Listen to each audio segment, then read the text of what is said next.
Hay algo interesante en la historia en la que Cristo de joven se pierde en el templo. La Escritura dice que le hallaron en el templo, sentado en medio de los doctores de la ley. Estos le oían y le hacían preguntas, y todos los que le oían se asombraban de su entendimiento y de sus respuestas. ¿No hay algo que no cuadra ahí? La Escritura dice que Cristo le enseñaba a los doctores de la ley, pero si ellos eran los que le enseñaban al pueblo, ¿de dónde venía lo que Cristo les estaba enseñando a ellos? Claro que la respuesta sería meramente especulativa, porque así como podríamos responder lo aprendió en su hogar, también podríamos decir fue por visitas angelicales.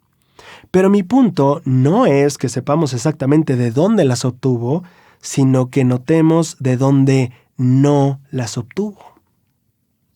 No las obtuvo de lo que enseñaban los doctores de la ley, ni de lo que llegaban a enseñar los sacerdotes o líderes religiosos en las sinagogas. Si este es el caso, entonces, para seguir el ejemplo de crecimiento espiritual que tuvo el Salvador, deberíamos nosotros asegurarnos de que nuestro mayor crecimiento no venga del aprendizaje que obtenemos en la iglesia. Ahora, algunos podríamos pensar que este modelo de aprendizaje no centrado en la iglesia que tuvo el Salvador pudo deberse a que, como pueblo corrompido, los sacerdotes ya no enseñaban lo bueno. Pero eso sería un error. De hecho, el mismo Cristo instruyó a seguir las enseñanzas de los líderes religiosos de su tiempo cuando dijo en Mateo 23:3: «Todo lo que os digan los escribas y fariseos que guardéis, guardadlo y hacedlo». De modo que no. Esta idea de que la iglesia no sea nuestra mayor fuente de crecimiento no tiene que ver con que las enseñanzas de la iglesia no sean tan buenas.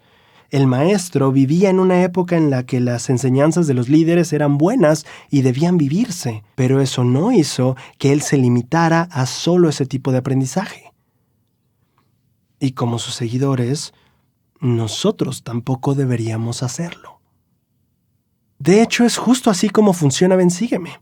Cuando el Elder Cook presentó el programa en la Conferencia General de octubre de 2018, explicó que uno de los propósitos de este cambio era fortalecer a las personas individualmente y a las familias por medio de un plan de estudios centrado en el hogar y apoyado por la iglesia.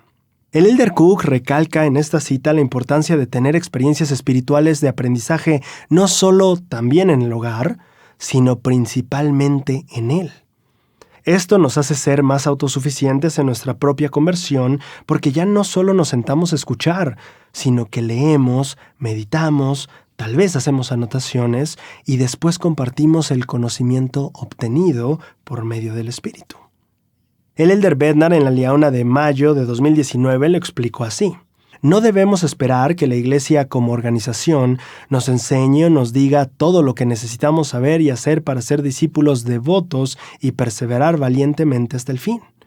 Más bien, nuestra responsabilidad personal es aprender lo que debemos aprender, vivir como sabemos que debemos vivir y llegar a ser lo que el Maestro quiere que seamos. Y nuestros hogares son el mejor entorno para aprender, vivir y llegar a ser. Pero ¿por qué todo esto es importante? Así como Jesucristo crecía en sabiduría y en gracia a través de su aprendizaje personal, también nosotros llegamos a incrementar nuestro entendimiento sobre su doctrina cuando estudiamos diligentemente las Escrituras. Tal como lo dice Predicad mi Evangelio en el capítulo 2. Para que usted pueda crecer en el Evangelio y permanecer en la senda que conduce a la vida eterna, es necesario que adquiera el hábito de estudiar el Evangelio. Al entender su doctrina a través de nuestro estudio constante, tanto nosotros como nuestras familias podemos ser guiados, protegidos y fortificados para enfrentar los muchos desafíos que hay en la actualidad. Al trabajar para hacer de nuestro aprendizaje personal en el hogar nuestra mayor fuente de fortaleza e instrucción y conocimiento, seguiremos el ejemplo del Salvador, y este estudio diligente en el hogar nos hará crecer y permanecer en el camino de regreso a nuestro hogar eterno.